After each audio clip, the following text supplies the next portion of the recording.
Arkadaşlar herkese merhabalar. Bugün yine çok yakın bir arkadaşımla buluştum. Şimdi kendisiyle güzel bir sohbet yapacağız. Bu arkadaşım ben AnchorFree şirketinde çalışırken benim takımımdaydı. Ben işe almıştım onu ve çok yakın çalıştık birkaç sene boyunca. İsmi Robert. Benim takımda grafik dizayn yapıyordu ama onun ötesinde birçok işten yani onu takıma aldıktan sonra grafik dizaynın da dışında birçok iş yaptı benim için. Çok yakın çalıştık ve çok memnun kaldık beraber çalışmaktan. O da AnchorFree'den ayrıldı ve geçtiğimiz aylarda kendi şirketini kurdu. Şu anda kendi startup'ını yerden kaldırmaya çalışıyor. Bir ürünü var. Bugün kendisinden bu deneyimlerini dinleyeceğiz. Nasıl bu şirketi kurmuş ve nerelerde görmek istiyor, bir sonraki adımları ne, şirketi nasıl büyütecek, bize bunları anlatacak. Bir uyarıda bulunayım. Bundan sonraki bölüm tamamen İngilizce olacak. Çünkü Robert Türkçe bilmiyor maalesef. Belki ileride öğrenir ama şu anda bilmiyor. Ama ben bütün bu konuşmaya YouTube'da altyazı olarak yayınlayacağım. O yüzden eğer YouTube'unuzu izlerken mutlaka Türkçe altyazıları açın. Oradan takip edebilirsiniz. Eğer İngilizce takip etmek istemiyorsanız altyazılardan da Türkçe olarak takip edebilirsiniz. Şimdi hemen Robert'ı... Hello Robert. Hello. Hi everyone. You want to get started? Let's go in, Sure. sit down and start with our conversation. So Robert, thank you so much for your time and having me here at your house. So this is your home, but Yes. you're currently using it as your workspace as well, right? Correct. Correct. For your new business, since you're a one-man team at this point, at least in San Francisco? Yes. Okay. Yes. Do you have a team abroad right now? So I have some developers that I'm working with in India that I've used in the past, and so you know, they're helping me with the back end of it, Okay. Which is the hardest part for me. I'm pretty nerdy, but I don't know how to do that much stuff.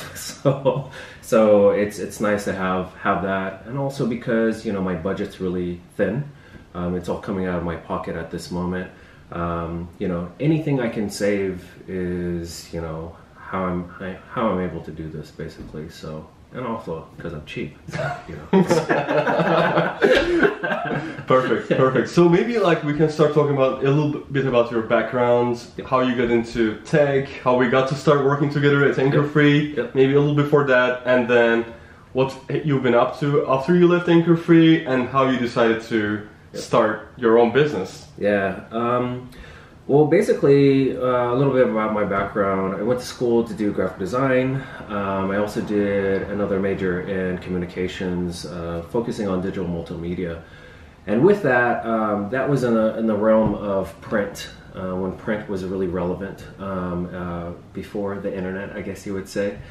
And so then that kind of spawned into me always being interested in website design. And with website design, that's how I got my technical background, just kind of self-learning, figuring out basically a lot of this stuff.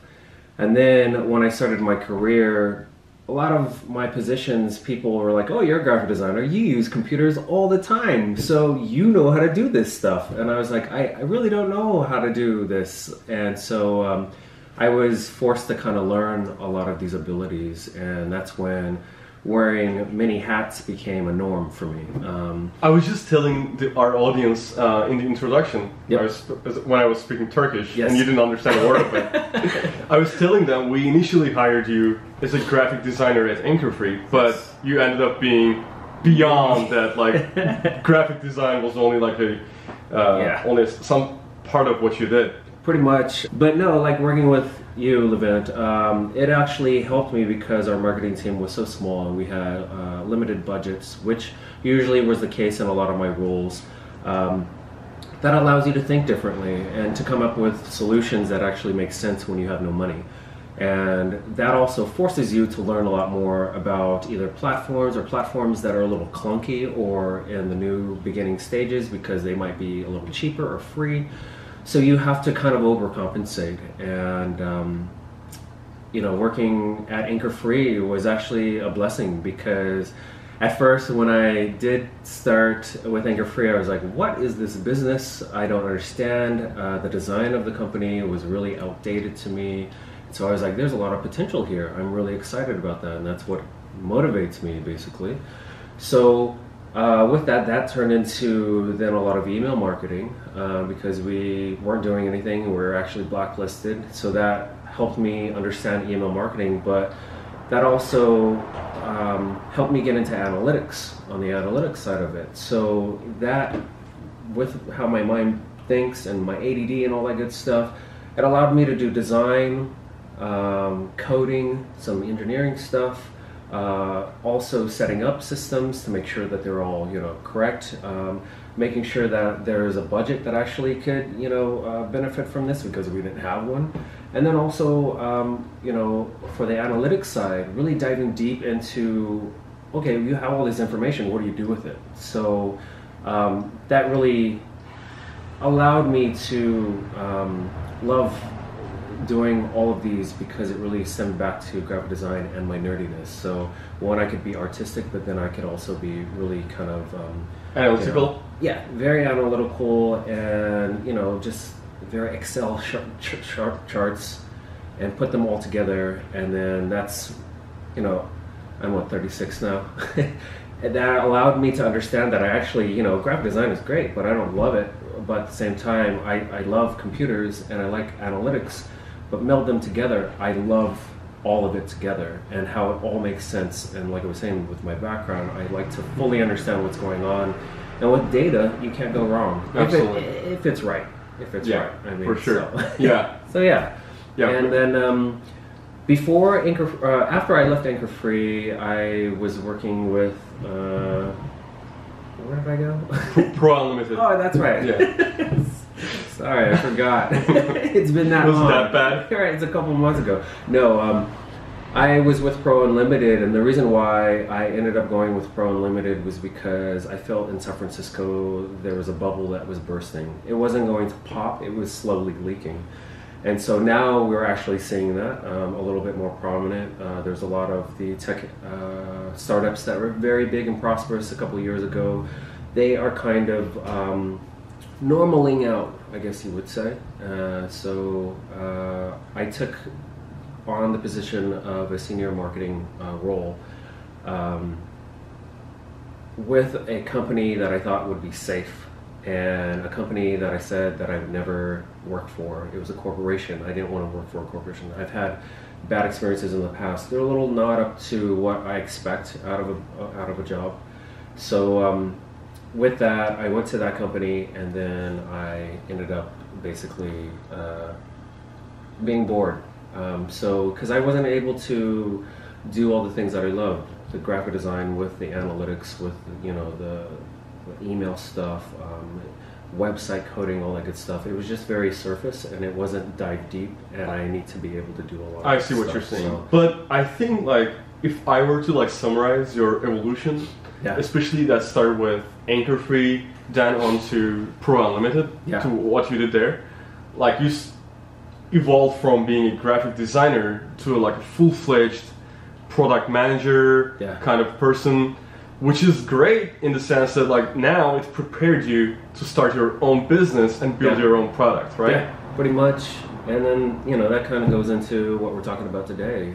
You know, I had an idea of Deskers'ın. Yeah, so I think you left Pro like 4 months ago or so? Back in February, so Okay. a couple months ago. A couple months ago. So, And immediately you decided to start your own company and build your own product. Is yeah, that you right? know, in my past with a lot of other companies, I was making sure that the next job that I did take, I was actually going to want to stay there. I was actually going to be excited and happy and motivated. So in the past also, I've worked with a lot of, say, CEOs types that were very smart, however, were a little disconnected with, you know, the actual client base. And so I wanted to not be in another situation like that, because I knew I would leave again. And so I was looking for something that would actually allow me to do all of my skill sets that I've learned in the past, bring them all into one kind of big program, and then turn it into something that I would enjoy, because what I'm trying to do is not really for making money. It's really because I want to make sure that I'm happy with what I do, and I want to make sure that I can do something that's actually going to allow me to expand on what I already find exciting for a career, careers, I would say. So with that, you know, like I left Pro Unlimited, and then I ended up going on a website, and there was another girl that I met on a website called Nextdoor, and so it's like basically Craigslist for neighbors. And so she was posting that she used to go to one of kind of those co-op spaces where you go and do work, and she was like, well, I'm looking for someone's room to rent so I could actually do some work, because those co-op spaces are great, however they get a little too much. So she was like, do they get crowded, noisy? So, yeah, a lot of those things. So it started off as, I think she was saying there was about 10 people there, and so it was really manageable, the noise level was good, and then whenever she needed something she could actually go get it. But then it turned into about 60 people at the end, and she was like, you know, people are in my business, and you know, I wasn't able to get things done, and then also just the noise level.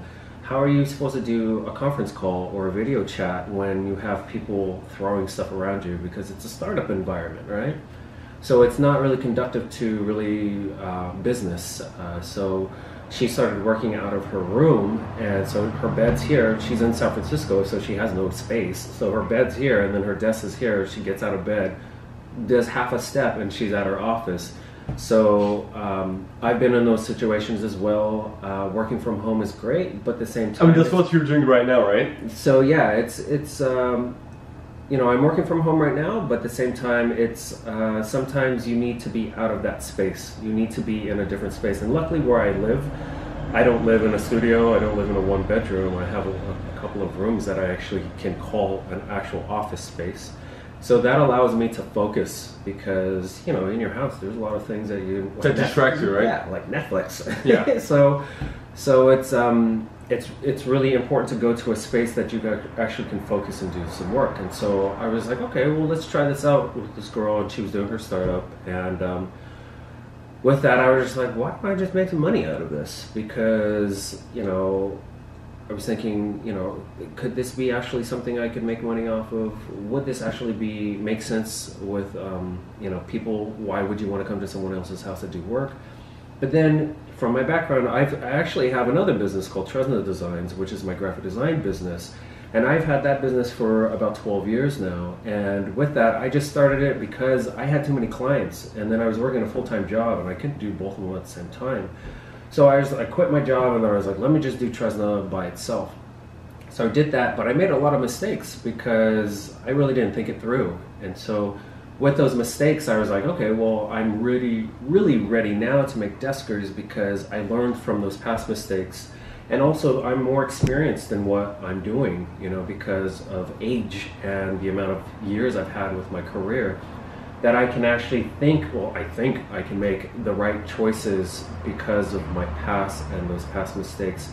And knowing that, don't jump the gun, really plan it out, then start, you know. So then I started talking to a few friends, like Levent, and I was like, hey, I have this idea, what do you think of it? And he's like, oh, it sounds great. And then I started talking to other friends. They're like, actually, I would love it, because when I'm at my house, someone's at my house and I'm making money, of course I want to do that. And then I started thinking about other ways, you know, yes, it's just an office space, but what if you have a workshop, you know, and I need to go build something? I could use your saws, or I could use your machinery basically to make something. Or say if you were a seamstress or something like that, and you had a sewing area, I could go to your place, or whatever you're renting out basically. Sorry. No, it's okay. Yeah. So whatever you're renting out, basically, I could go and do those projects. Either they're projects that are just day-based, or they're extended projects. So that then made me see the opportunity there, from going from just people that are starting startups and need space, to then this whole big arena of people that I could actually, you know, help. Yeah, that are looking for workspaces. Yeah. Just to like summarize it to the audience, the name of your company is called Deskers. Yes. So, and in one or two sentences, can we say it's Airbnb to rent out?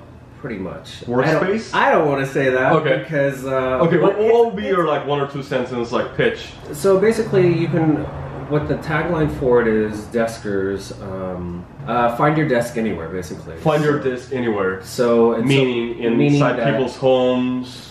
So basically that allows you to do any project that you are doing, any startup that you're doing, any business that you're doing, any work that you need to get done, be that from a day to a month to a year to a prolonged thing to get you to the next step.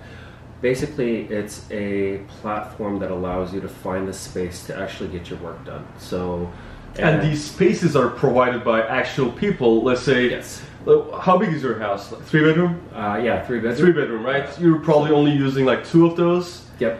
And one of them is for spare, right? Yeah. So you can actually go, go on Deskers'ın and yes. put it out for rent. Is that what you call it? Yeah. And someone who's just starting a business, who's looking for a workspace, can rent it out and come here and work from that room. Yep. From 9 to 5. Exactly. So there's a set amount of. And you make money as a homeowner. As a homeowner, you get to make money. So there's a amount that you make off of the actual sale. Yeah. You get to actually do you set up your space, you control your space, you control the hours that you allow people to use that space.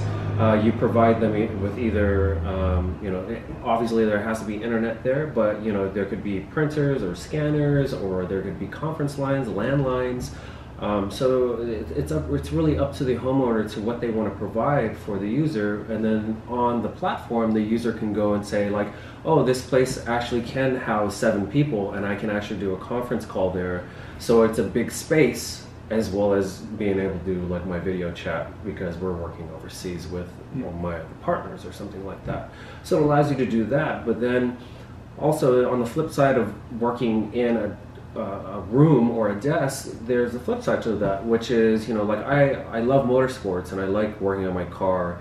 So, someone that has a garage or something like that, or a garage business where you can go get automotive repair done, they're closed on the weekends. They could open that up and then they could rent that out to individuals to then fix their own cars, basically. So, because most people don't have the equipment basically to finish a lot of these projects, and so this allows a lot of people to find what they need quickly, and most of the time really close to where they're at. Because like say with me, if I were to need to go get something 3D printed, I'd have to go all the way down to downtown to go find the space, and it's actually really expensive to rent all of that stuff.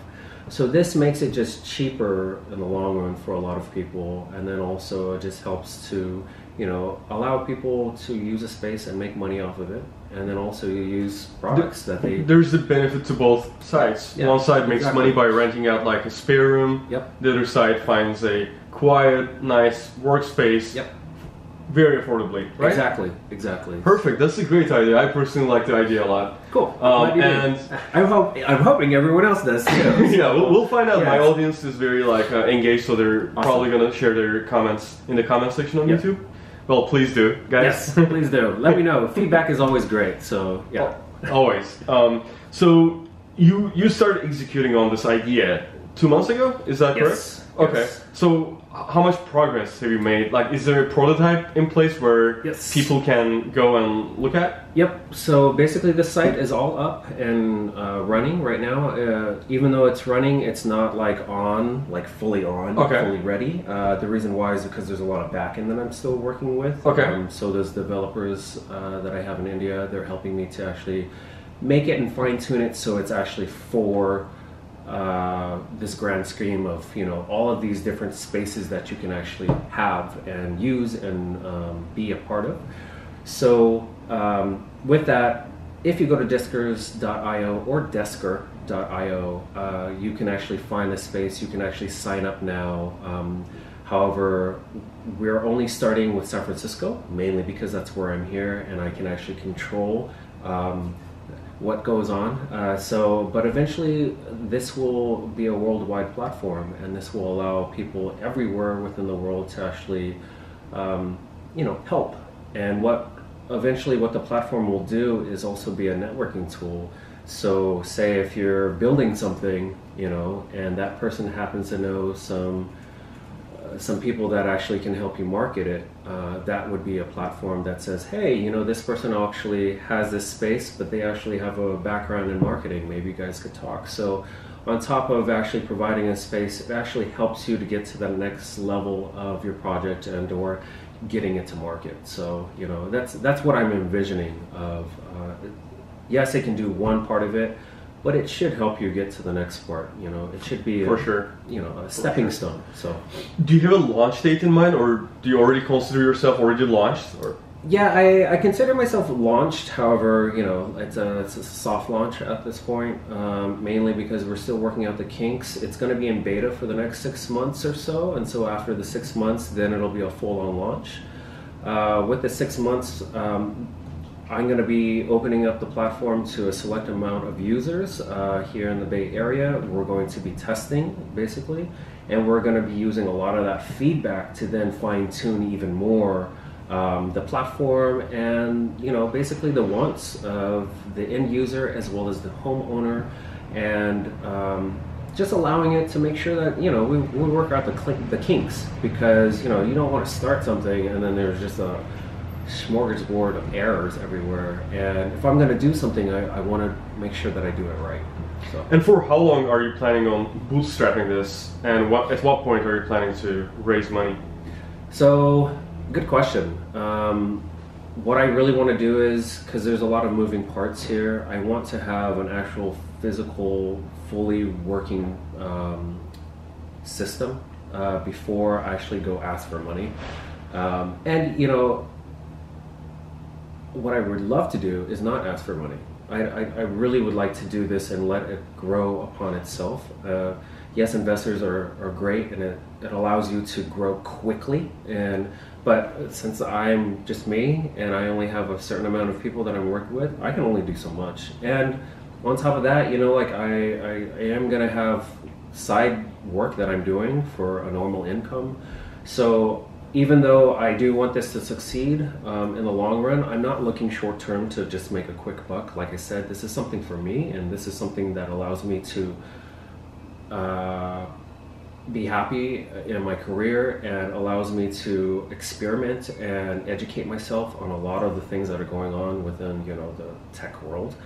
But then also, you know, I just want to make sure that, because for me growing up, I would want to have a project, but I didn't have the means to do it. And so for the end user, this allows those people to then use this platform to hopefully get them to the next level that they want to be in. And I feel that that's where I'm at right now too. I'm here, but I want to get to the next level, and I want this to automatically grow. But if there was a platform that I made it's easy for me to do that, you know, I would use it, and so that's why I'm making it. But at least for now, you're basically paying everything out of your pocket from your own savings, which is like the most probably interesting aspect of it. Yeah, it's been interesting. Luckily, because of my background, and you know, working with a lot of marketing departments that never had any budgets, I'm able to do this on a budget. I think I've spent $2,000 so far, to $2,000 US so far. So with that $2,000 US, basically I was able to start the corporation, get it official with the state of California. Then also finding a hosting company that was not outrageously expensive to just get me on board. Later on, when we scale up, I will want to use like Amazon's you know, systems. But right now, we're just using a company, a cheap company basically, just so I can actually test that platform. I ended up building the site using a template basically, because why reinvent the wheel if it's already there? It's easier to modify a wheel than to make a wheel, right? So with that, there's that, and then all marketing stuff, because I've used a lot of free platforms in the past, I'm going to be using those. I'm going to be using those platforms to basically market this product and do it as cheaply as possible, because again, my thing is I want to enjoy this. I want to love what I'm doing. So yeah, I'm not trying to go broke, mainly because this is all coming out of my pocket, and then also because, you know, I don't need to go that quickly. You know, like if this is going to work, this is going to work, and when it does scale up and it scales up quickly, that's most likely when I'm going to freak out and I'm going to be like, oh shit, I need to, sorry, but I need to change a lot of this stuff, and I need to then probably at that point find those investors to then scale up smartly. Because yes, you can scale up and you can buy all this stuff, but is that the right stuff that I'm buying? Is it right for me to buy this right now? Is this going to benefit my platform? Is it going to help the platform? So again, I just want to build this, and I want to build it smartly, because there's no point in wasting money. Do you feel like you have an MVP at this point, or are you close to it? Because you mentioned that you're gonna do an expansion in starting from San Francisco, right? Mm-hmm. When will you feel ready to actually onboard those users to collect some data? So basically, whenever someone signs up with that beta program, after that. But is the product ready today? Yes, it's completely ready. So the product actually works. Yes. You just don't have the customers for it. Yeah, so the product actually works. I have not allowed customers to actually, go and sign up and all that good stuff and fully functionally use the platform yet, mainly because we're still working out some kinks on my end. And so I just don't want to open a floodgate of potential users that are going to be disappointed. Again, when this turns on, I want to make sure that it works, and it works right, because the last thing I want to do is start a business and then, like a Yelp review, start a business and then have negative reviews, because that's not the intentions here. The intentions is to be able to get your work done, basically. So, and this platform allows you to do that. But if I don't do my job right, that means that I'm failing deskers in general. And I need to, listen to our customer base, listen to that beta tester customer base, and then go from there. But then, with that, I will then open it up fully for everyone else. And how do you plan on getting those first beta users? So I have a list of people already that I've already spoken to. Also, like family, friends. Yeah, just people that that signed an NDA, that basically that are going to open up their spaces and start the flow of people to start using, and then from there. Then it will expand out, and so we're not actually going to just like turn on. We're going to open up cities. We're not going to actually just like turn on and be like, oh, anyone can do this. So we're going to feature different cities, and so what I'm hoping to do is go from San Francisco to like Seattle to Denver to LA to New York, wherever else. So and then from there, then I would like to go overseas, then kind of scale it up to even more people, because what I need is, when I do open up those cities, you need a representative there, basically. So I need to hire other people within those cities. And with any business, it's always hard to find the proper people that you can rely and trust on to actually have the same vision as you, that want the same as you, that want to have an ownership within the platform too. And so that's, I think with any startup, I think that's always the hardest thing to do, is finding the right people. And so then we will kind of open up to a larger scale. And when I feel that it's able to get to a point where there's not that many representatives in every single town, then we can actually open up like worldwide, and it'll be easier, just because we know that the model works. Makes sense. And at what point do you think you're gonna start hiring people and build an actual team? Because at this point, it's you. From my understanding, you have some people in India that are working part-time for you, but you don't necessarily have like a team. Yeah. So within the next 6 months, I want to get another person here in San Francisco. So then that way they're gonna help me get a lot of the nitty-gritty done. With what will be the role? They will kind of be the jack of all trades as well. So not necessarily a developer? No, so not really a developer. It's going to be more of a, I guess the next points will be, it would be nice if they did everything, but like a marketer type of person is mainly the next steps. Since the engineers are overseas, I have that backup that I can have. But yeah, mainly someone that has a mind like me that can do multitask and multi things, and then if they don't know how to do it, they can figure it out. You know, because you know, again, I can't have a full team of people right now because I can't afford it. But at the same time, I do want to hire one strong person that can actually be my like right hand man or woman to help me, you know, build this up and get to the next level. And within a year, I hope to have at least like 5 people. And do you feel like at that point you'll have a cash flow or you'll have investment? What do you think will happen in that like year where you can afford to have 5 people? Yeah. So within 1 year, I hope to have a cash flow. I expect to have a cash flow mainly because my cash flow into this, my investment into this, has been so low. Anything will be a cash flow for me, and because I'm going to be doing this smartly and cheaply, you know, I'm not going to be throwing money out to actually be like, oh well, you know, this is a good idea, let's just pour a bunch of money into it. No, I don't want to do that. I want to be able to do anything with this platform really in a way that actually doesn't spend a lot of money, because I want the budgets to be really slim right now.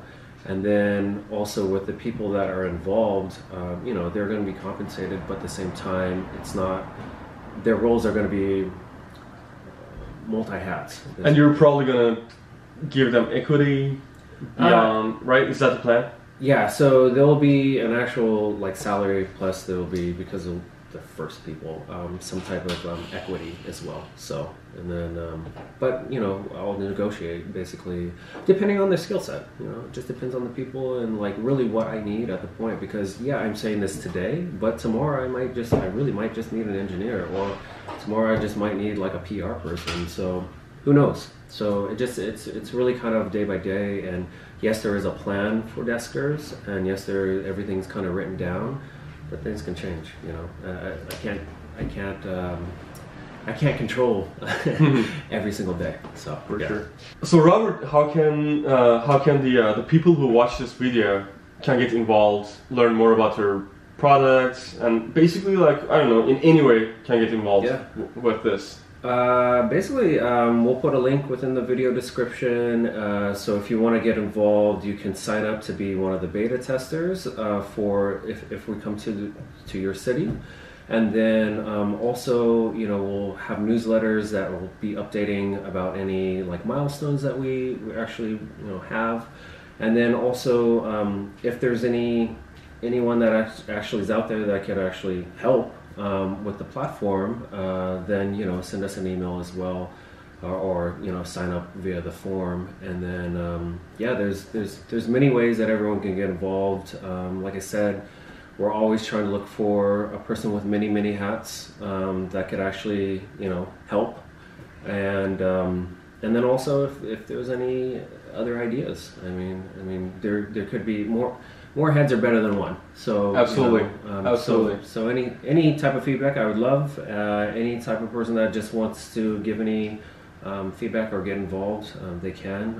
I will be reading every single you know, question, form, all that good stuff, and then go from there. And at the very least, anyone can just go to your website and just play around with it, just get a sense of it. Yes. So I'm going to make sure to include a link to your website. Yes. So Deskers.io. So that's going to be in the description of this video. Yep. I'm also going to include a link to your LinkedIn profile in case anybody has like any feedback or questions that they want to ask you. Cool. So expect some right? reach out from Turkey, from the other side of the world. If it doesn't make any sense, anyone that emails me, I'm using Google Translate. So fantastic. I'm sorry now. Yeah, Google Translate actually recently started working really well for Turkish. Oh, that's good. Yeah. That's good, because most of the time I'd use it and it's like just a disaster. Yeah, it's totally crap. So I'm sorry in advance. All right. Well, thank you so much for your time, Robert. Yes, this has been great. Thank you so much for sharing all your experience around like building your company. Where do you want to take it to? It's been very valuable, and yeah, I wish you the very best. We'll be constantly in touch. Yes. I'll try to give you my best help as much as I can. Cool. But yeah, thank you very much. Thank you. Thank you so much. thank you for all of this. Actually, this will be very helpful for me. So, Awesome. yes. Great to know. Thank you, Robert. Thank you. Arkadaşlar, Robert'la güzel bir sohbet oldu. Umarım hoşunuza gitmiştir. Dediğim gibi İngilizce oldu bu seferki. Altyazılardan umarım takip edebilmişsinizdir. Robert bizle şirketinin detaylarını paylaştı. Dediğim gibi altta açıklamalarda web sitesine ve LinkedIn profiline linkler bıraktım. Oradan gidip hem sitesini hem de LinkedIn profilini inceleyebilirsiniz.